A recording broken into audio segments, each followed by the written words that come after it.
हे guys, जय Mahakal. Welcome to my channel Madhya Pradesh आरंभ।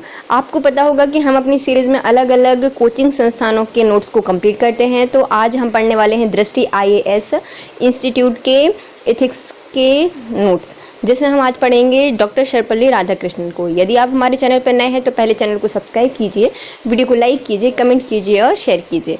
चलिए स्टार्ट करते हैं। इनका प्रारंभिक जीवन। राधाकृष्णन का जन्म तमिलनाडु के तिरुतनी में हुआ था।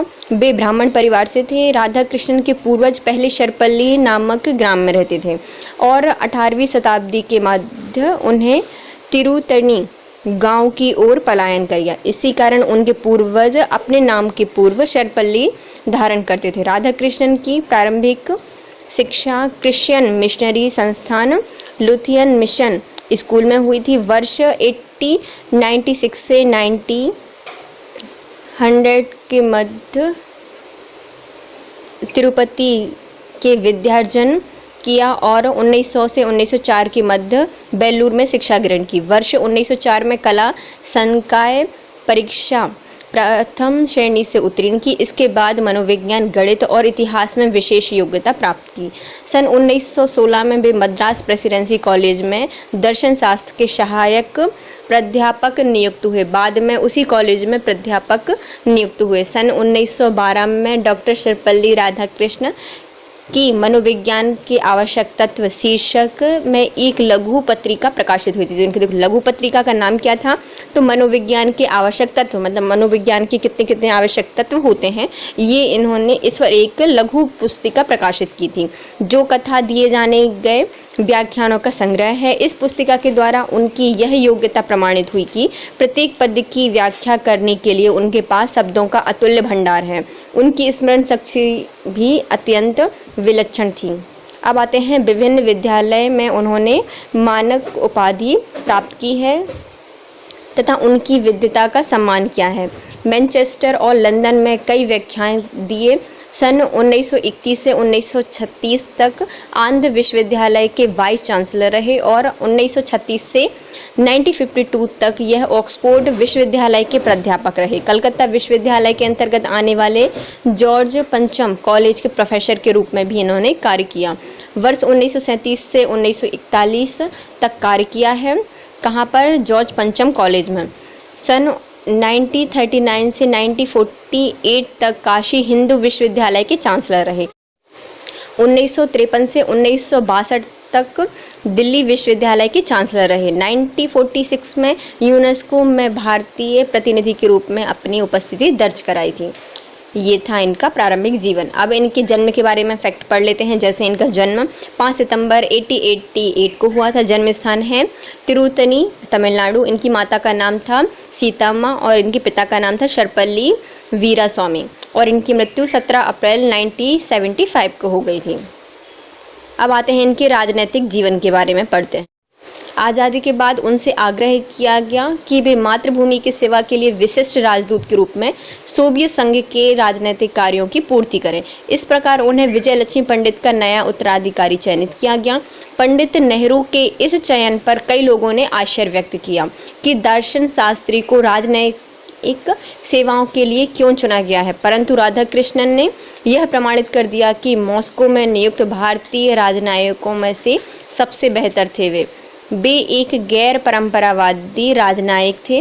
वर्ष 1952 में सोवियत संघ से आने वाले डॉक्टर राधाकृष्णन भारत के उपराष्ट्रपति निर्वाचित किए गए। नेहरू जी ने उपराष्ट्रपति के रूप में डॉक्टर राधाकृष्णन का चयन कर लोगों को पुनः चौंका दिया। उन्हें आश्चर्य था कि इस पद के लिए कांग्रेस पार्टी ने किसी राजनयिक का चुनाव क्यों किया है। बाद में पुनः एक बार अपनी योग्यता के कारण उन्हें सभी राजनयिकों को प्रभावित किया। संसद के सभी सदस्य ने उन्हें अपने कार्य व्यवहार के लिए काफ़ी सराहा। राधाकृष्णन की दृढ़ता और विनोदी स्वभाव के कारण लोग आज भी उन्हें याद करते हैं। डॉक्टर सर्वपल्ली राधाकृष्णन का जन्म 5 सितंबर को प्रतिवर्ष शिक्षक दिवस के रूप में मनाया जाता है। स्वतंत्र भारत के प्रथम राष्ट्रपति डॉक्टर राजेंद्र प्रसाद द्वारा 1954 में उन्हें उनकी शैक्षणिक और महान दार्शनिक उपलब्धियों के लिए देश का सर्वोच्च नागरिक अलंकरण भारत रत्न प्रदान किया गया। उनकी प्रमुख रचनाएं।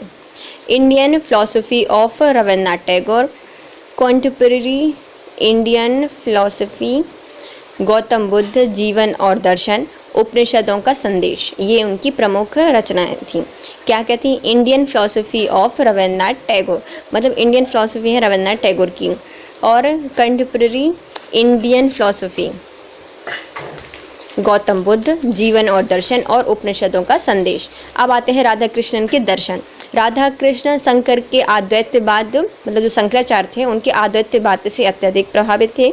यद्यपि उनका दर्शन प्रत्ययवादी था, अद्वैतवाद की उनकी कई व्याख्या को नव वेदांत की संज्ञा दी गई है। उनके दर्शन को प्रायः नव धर्म मीमांसा के रूप में स्वीकार किया गया है तथा पश्चिम के धर्म मीमांसक राधा कृष्ण को अपना सजातीय मानते हैं। राधा कृष्ण ने अपनी धार्मिक मीमांसा में धर्म मीमांसा की आलोचना करने वाले सूफियों, संतों और रहस्यवादियों को भी महत्वपूर्ण स्थान दिया है।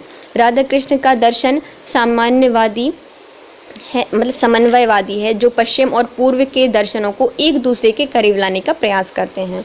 उनके लिए उन्होंने विभिन्न दार्शनिक मतों के तुलनात्मक अध्ययन को अपनाया है। अब आते हैं धर्म और विज्ञान। राधा कृष्णन भौतिक विकास के लिए विज्ञान की प्रगति को नितांत आवश्यक मानते थे। उनके अनुसार विज्ञान और धर्म का वर्तमान स्वरूप ही दोषपूर्ण है।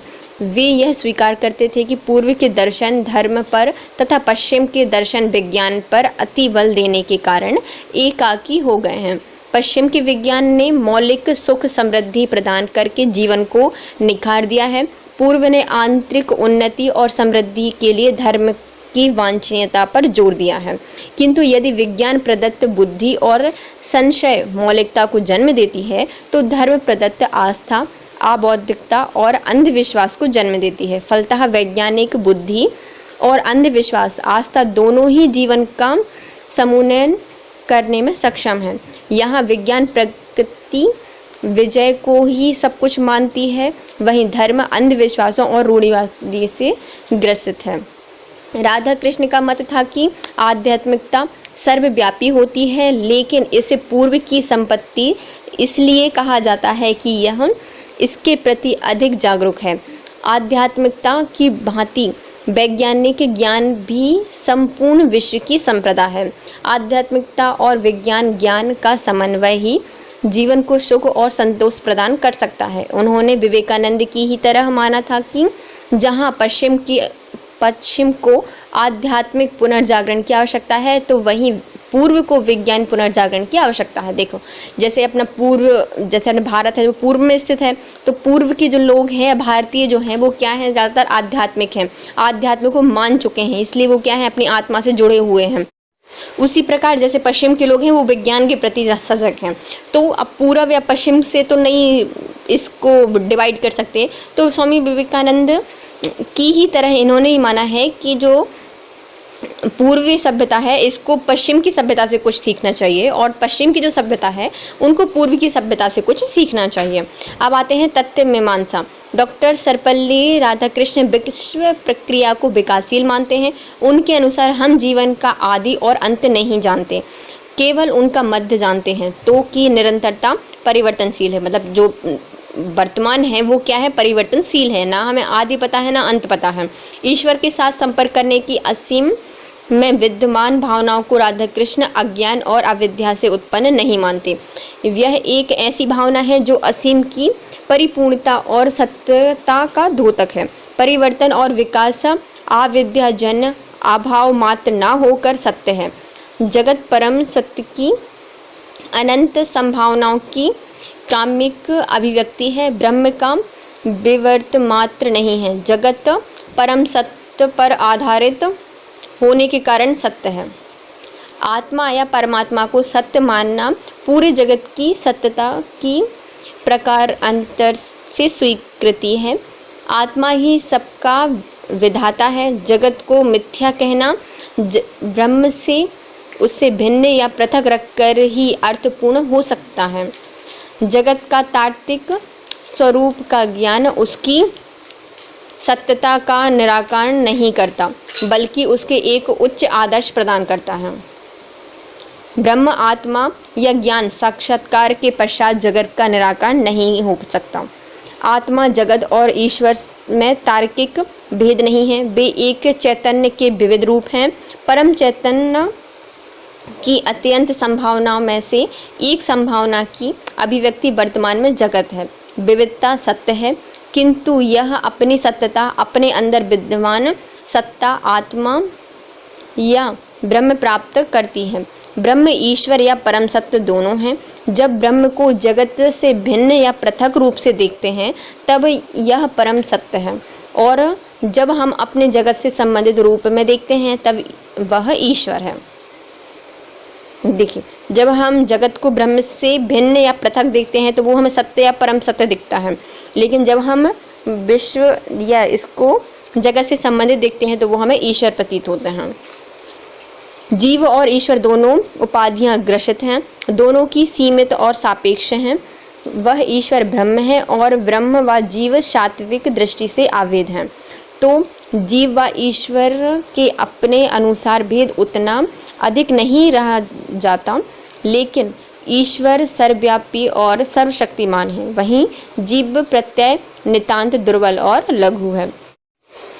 ईश्वर अविद्या मुक्त है, उसकी सीमाएं उसके ज्ञान को सीमित या परिचिन्न नहीं करती, बल्कि सृष्टि की रचना में ईश्वर को कोई व्यक्तिगत इच्छा निहित नहीं होती, इसलिए वह अकर्ता है। परंतु जीव क्या है? कर्ता है। ईश्वर पूज्य है और क्रमानुसार जीवों की पुरस्कृत करता है। जीव पूजक है और दिव्य से अपनी उत्पत्ति के बारे में अनभिज्ञ रहता है।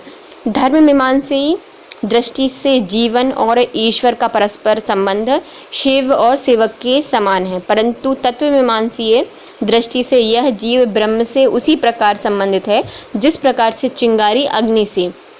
राधा कृष्णन आत्मा को मुक्तावस्था में भी ब्रह्म से लीन नहीं मानते। ब्रह्म का अपना पृथक अस्तित्व होता है। आत्मा को मुक्त होने पर ब्रह्म का सुसज्ज ही प्राप्त होता है, तदाम्य नहीं। इस उनके मतानुसार पराविद्या या अपराविद्या व पराविद्या में कोई विशेष विरोध नहीं है।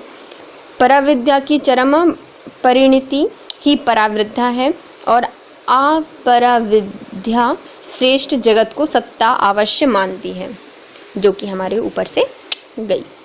अब आती है ज्ञान मीमांसा। राधा कृष्ण के अनुसार सच्चा धर्म ना तो किसी विशिष्ट दृष्टिकोण का द्योतक है और ना ही किसी रूढ़ी और अंधविश्वास परख आस्था का समानार्थी है। राधा कृष्ण ने हिंदू धर्म में अंतर्निहित आध्यात्मिक सत्य को स्वीकार किया है। इन्होंने ऋषियों के साक्षात अनुभव को आप्त प्रमाण माना है। फिर भी राधा कृष्ण सत्य को आत्मानुभव का विषय मानते हैं और सत्तानुभूति तथा आत्मानुभव धार्मिक अनुभूति हैं और केवल साधन और जिज्ञासा द्वारा ही संभव है। यह धार्मिक अनुभूति स्वयं सिद्ध और स्वप्रमाणित है, परंतु तर्क निरपेक्ष या बुद्धि निक्षेप नहीं, बल्कि बुद्धि या तर्क के ऊपर है। राधा कृष्ण के अनुसार ज्ञानात्मक अनुभव के 3 साधन होते हैं। एक इंद्रिय अनुभव, मतलब इंद्रियों से, तर्क और बुद्धि और प्रज्ञा या प्रतिभा ज्ञान से। इंद्रिय अनुभव ज्ञान का क्षेत्र है। इंद्रियों के द्वारा प्राप्त ज्ञान विज्ञान का आधार है। बौद्धिक ज्ञान विश्लेषण से प्राप्त किया जाता है। विश्लेषणात्मक होने के कारण बुद्धि जीवन को उनकी समग्रता में ग्रहण नहीं करती। वह वस्तुओं को खंडित व पृथक करके ही उनका अध्ययन करती है। परम सत्ता बुद्धि की पहुंच से परे है, क्योंकि बुद्धि विषय और विषयों के भेद को मानकर चलती है, जबकि परम सत्ता भेद रहित है। उनका ज्ञान ना तो इंद्रियों से ना ही बुद्धि से संभव है। उनका ज्ञान तो अपरोक्षानुभाव से होता है। बुद्धिमान ज्ञान परोक्षानुभाव से पहुंचने की अनिवार्य सीढ़ी है। अपरोक्षानुभाव वह अनुभूति है जिसमें परम ज्ञान सत्ता के विषय के साथ ज्ञाता का अभेद हो जाता है। ब्रह्म और परम सत्ता को जानने के लिए आवश्यक है ब्रह्म को जानना। यही प्रतिभा ज्ञान वास्तविक मुक्ति या स्वतंत्रता है। परम सत्ता अपने कारण प्रमाण या उनकी व्याख्या स्वयं करती है। राधा कृष्ण के अनुसार अपरोक्षानुभूति या प्रतिभान ज्ञान ही धार्मिक बोध है, जिसमें तार्किक ज्ञान व कलात्मक बोध का समन्वय हो जाता है। डॉक्टर सर्वपल्ली राधाकृष्ण भारतीय संस्कृति के ज्ञानी, एक महान शिक्षाविद, महान दार्शनिक, महान प्रवक्ता होने के साथ ही वैज्ञानिक विचारक भी थे। इन्होंने शिक्षा का दार्शनिकरण भी किया है।